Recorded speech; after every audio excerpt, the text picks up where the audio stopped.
वालेकुम Pakistan, good morning Pakistan. आप देख रहे हैं सुबह की सोच, एक नई सुबह के साथ। और आज मंडे है और एक हफ्ते का नया दिन है। एक बार फिर हम एनर्जी के साथ आपके सामने हाजिर खिदमत हैं, क्योंकि हमारी एनर्जी के साथ ही आपको अपने बेड से उठने के लिए एनर्जी चाहिए होगी। क्योंकि आज बहुत सारे लोगों का जो मंडे है वो थोड़ा सा लेट भी स्टार्ट होता है। हमें देख के आपका मंडे भी स्टार्ट हो रहा होगा। खवातीन वो साथ में हूं हसन लियाकत और मैं हूँ गज़ल अमान। आप सबको मेरी तरफ से भी खुश आमदीद। अपने चाय का, अपनी कॉफ़ी का कप उठाएं और टीवी के सामने बैठ जाएं, क्योंकि आज हमारे पास आपको बताने के लिए बहुत कुछ है। इंटरेस्टिंग भी है, हौलनाक मनाजिर भी हैं।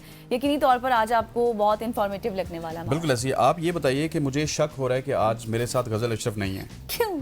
क्योंकि आजकल ना बहुत सारे लोग हैं जो कि मेरे साथ गज़ल बैठी होंगी अवाम के लिए या मेरे लिए, लेकिन आप शायद एआई हूँ या आर्टिफिशियल इंटेलिजेंस के तहत आपको बनाया। मेरे ना ये देखें बिल्कुल हाथों की मूवमेंट हो रही है। ये पेपर्स हैं, ये मैं कप भी उठा रही हूँ, ये मैं टक टक कर रही हूँ। मैं बिल्कुल एआई नहीं हूँ। आप तो बिल्कुल एआई नहीं है। लेकिन मैं आपको बताऊं कि भारतीय मीडिया जो कि इस वक्त पूरी दुनिया को बेवकूफ़ बना रहा है और पूरी दुनिया को बेवकूफ़ समझ रहा है और अपनी आवाम को वो कुछ ऐसा बेच रहा है जो कि आप सुन के हैरान रह जाएंगे।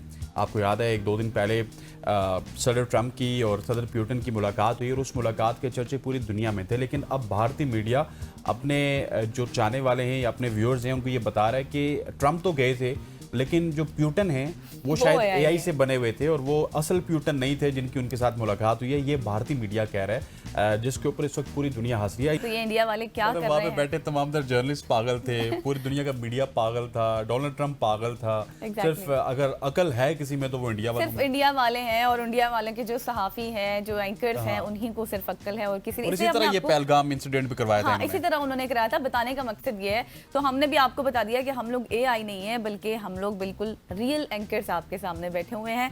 अच्छा जी, let's take a look at today's top stories. तो हम बात कर लेते हैं कुछ इस तरह की, क्योंकि पाकिस्तान के बलाई इलाके खुसूसन खैबर पख्तूनख्वा की अगर मैं बात करूं तो बदतरीन सैलाब में तबाही मचा दी गुज़श्ता दिनों में। और खैबर पख्तूनख्वा के मुख्तलिफ अजला में बादलों के फटने की बातें की जा रही हैं, लैंड स्लाइडिंग की बातें हो रही हैं, सैलाबी रेलों की बातें हो रही हैं। उसके बाद सैकड़ों अफराद जाँ बहक हो गए हैं और अभी भी बहुत सारे लोग डिस्प्लेस्ड हैं, जिससे मुतादिद अफराद सैलाबी रेलों में भी बह गए हैं।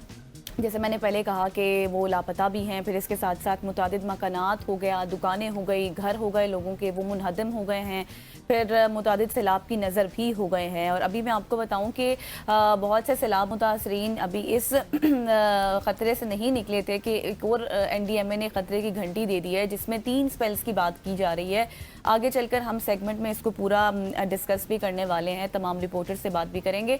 लेकिन आपको ये बता दें कि स्टोरी हमारे पास कुछ इस तरह से है कि फील्ड मार्शल सैयद आसिम मुनीर, हिलाल जुरत और निशान इम्तियाज़ ने सूबा खैबर पख्तूनख्वा में सैलाब से मुतासरा आवाम की बहाली से मुतल्लिक़ खुसूसी हिदायत जारी कर दी हैं। फील्ड मार्शल सैयद आसिम मुनीर ने कहा है कि खैबर पख्तूनख्वा में तैनात फ़ौज सैलाब से मुतासरा आवाम की बहाली में भरपूर मदद करेगी और इसी तनाजुर में इजाफी फौजी दस्ते भी भेजे जा रहे हैं। जबकि सिक्योरिटी ज़राए ये बता रहे हैं कि पाक फौज ने एक दिन की तनख्वाह भी खैबर पख्तूनख्वा के सैलाब से मुतासरा आवाम की बहाली के लिए वक्फ कर दी है। और साथ ही उन्होंने अपना एक दिन का राशन, जो तकरीबन 600 टन से ज़्यादा बनता है, वो भी मुतासरीन के लिए वक्फ कर दिया गया है, उनको इमदाद दे दी गई है। जबकि सिक्योरिटी ज़राए ये भी बता रहे हैं कि फील्ड मार्शल ने कोर ऑफ इंजीनियर्स को खुसूसी हिदायत ये भी दी है कि जितने भी पुल थे जो बह गए थे या टूट गए थे, उनकी मरम्मत का काम भी जल्द मुकम्मल किया जाए। जहाँ पर ज़रूरत है आर्जी पुलों की, वो काम किए जाएं। और आर्मी के 9 यूनिट के रेस्क्यू स्निफिंग डॉग यूनिट भी सर्च एंड रेस्क्यू के लिए भेजा जा रहा है। और आर्मी की खुसूसी urban search and rescue team भी फील्ड मार्शल की हिदायत पर तैनात कर दी गई है। Very good decision. बिल्कुल ऐसी ही आर्मी एक बार फिर मुश्किल की इस घड़ी में अवाम के साथ है और अवाम के शाना बशाना हमें खड़ी नज़र आ रही है। अगर मुश्किल की बात की जाए तो मुश्किल और कौमी ज़रूरत की इस घड़ी में Pakistan communication authority PTA cellular mobile operators CMOs के साथ मिलकर तबाहकुन सैलाब मुतासरा लोगों के साथ इज़हार यकजहती और इमदादी इकदाम के तौर पर CMOs की जानिब से सैलाब से मुतासरा इलाकों में सार्फिन को मुफ्त ऑन नेट वॉइस कॉल्स एक ही नेटवर्क की पेशकश कर रहे हैं। पाकिस्तान टेलीकम्युनिकेशन अथॉरिटी के एलामिया के मुताबिक इस इक़दाम का मकसद सार्फिन बशमूल सिफर बैलेंस वाले सारिफ को अपने अहल खाना और हंगामी खिदमात के साथ इस मुश्किल वक्त में जुड़े रहने की सहूलत को यकीनी बना रही है। और PTA ने कहा है कि मुतासरा टेलीकॉम साइट्स में से 72% से ज़्यादा पहले ही बहाल हो चुकी हैं, जबकि PTA CMOs के साथ करीबी कोऑर्डिनेशन से बकिया साइट्स को भी जल्द अज जल्द बहाल करने की हर मुमकिन कोशिश कर रहा है। पीडीए ने टेलीकॉम सार्फिन को मदद फराम करने की SCMOs की बरवक्त कोशिशों को सराहा और बिला तातुल राब्ते को यकीनी बनाने के लिए अपने अज़्म का इयादा भी किया है। एग्जैक्टली अब इससे क्या होगा कि ज़ाहिर है जिस तरह आपने बात की ना अपनी स्टोरी में कि बिल्कुल सिफर बैलेंस वाले लोग हैं उनको ऑन टू ऑन नेटवर्क जो है वो उनके लिए ये सहूलत दे दी गई है। ये भी एक गुड डिसीजन है क्योंकि जितनी तबाही हुई है शायद हम उसको अपने अल्फाज में बयान नहीं कर सकते जिनके साथ हुआ है। आपको याद है कि 2022 में भी सेम इसी तरह का जिस तरह से सैलाब मुतासरीन के साथ सूरत हाल हुई थी और अभी तक कहा जाता है कि वो लोग भी डिस्प्लेस्ड ही हैं। तो अभी जिस तरह से तबाही हुई है चाहे वो गिलगित हो चाहे वो बुनेर हो, बुनेर में तो बहुत तबाही हुई है। एग्जैक्टली खैर आगे बढ़ेंगे तो इस पर बात करेंगे, मजीद आगे बढ़ते हैं। और पाकिस्तान का नया रिमोट सेंसिंग सैटेलाइट कामयाबी से मदार में पहुंच चुका है जिसकी बात अब से कुछ अर्सा पहले भी हमने की थी और बेहतरीन कारकर्दगी भी दिखा रहा है जो कि चीन की मदद से खला में गया था। और Pakistan space and upper atmosphere research जो कमीशन है उसने मुल्क के जदीद रिमोट सेंसिंग सैटेलाइट की कामयाब तैनाती और अमली तैयारी की तस्दीक भी कर दी है।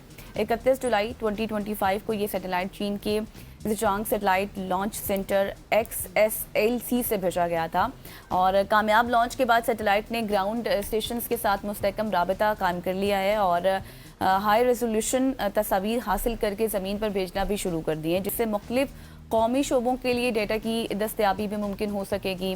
और ये सैटेलाइट आला मयार की तस्वीरी सलाहियत का हामिल भी है जो शहरी मनसूबाबंदी हो, इंफ्रास्ट्रक्चर की तरक्की हो या फिर इलाकाई मनसूबाबंदी हो उसमें इनकलाब लाएगा। जबकि शहरी फैलाव हो गया, तरक्की के रुझानात हो गया, उनकी निगरानी में भी ये काफ़ी मददगार साबित होने वाला है। और ये कुदरती आफात से बचाव के लिए भी एक मुस्तहकम निज़ाम है।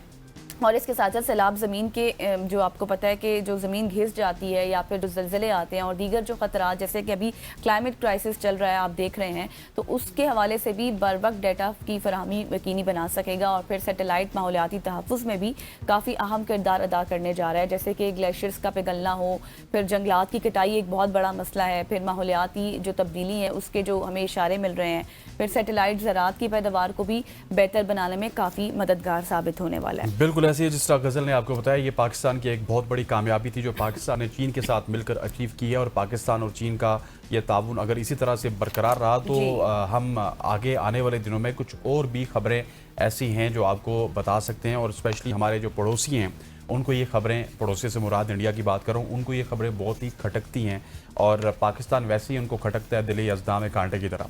ख़वातीन नौज़ाद आगे बढ़ते हुए आपको एक इंटरेस्टिंग खबर देते हैं। PNIL लिस्ट में नाम शामिल होने के बायस मारूफ यूट्यूबर जिनका नाम साद है लेकिन आप उनको डकी बाई के तौर पर जानते हैं, वो बैरून मुल्क फ़रार होते हुए इमिग्रेशन हुक्काम ने उनको गिरफ्तार कर लिया। National cyber crime investigation agency के हवाले किया है और मुलजिम को मुकदमा दर्ज करने के बाद ड्यूटी मजिस्ट्रेट की अदालत ले जाया गया जहां उसे 2 रोज़ा जिस्मानी रिमांड पर national cyber crime investigation agency के हवाले किया गया। डकी बाई पर गैर कानूनी ऑनलाइन जुआ खेलने वाली ऐप्स के ज़रिए मनी लॉन्ड्रिंग का इल्ज़ाम भी है। डकी बाई ने यूट्यूब और समाजी राब्तों की वेबसाइट पर 1xBet और बायनोमो जैसी ऐप्स को फ़रोग़ दिया है। डकी बाई पर आवाम को जुआबाजी और गैर कानूनी सरमायाकारी में मुलव्वस करने का इल्ज़ाम भी है। मुलजिम से iPhone 16 Pro Max बरामद हुआ है और मशकूक व्हाट्सएप नंबर्स और डाटा भी हासिल कर लिया गया। तफ्तीशी टीम की बात की जाए तो वो भी वहाँ पे तफ्तीश कर रही है जिसमें असिस्टेंट डायरेक्टर शुएब रियाज, सब इंस्पेक्टर यासिर रमज़ान और हेड कांस्टेबल ताहिर शामिल है जो कि इस सारे मामले की तहकीक कर रहे हैं। ये वो लोग हैं जिनको आप देखते हैं, जिनको आप फॉलो करते हैं और सारा दिन देखते हैं, उनकी व्यूवरशिप बढ़ाते हैं। खैर इसके ऊपर मजीद इन्वेस्टिगेशन जारी है, जो कुछ भी होगा, जो पेशरफ्त होगी उससे रिलेटेड आपसे हम बात करेंगे। तो ये थी जी आज की हमारी सोशल स्टोरीज जिसके ज़्यादातर बात पे की है फ्लड से रिलेटेड और ब्रेक के बाद अब भी हम बात फ्लड पर ही करेंगे। जितना नुकसान हुआ है तो हमारे साथ रहिएगा।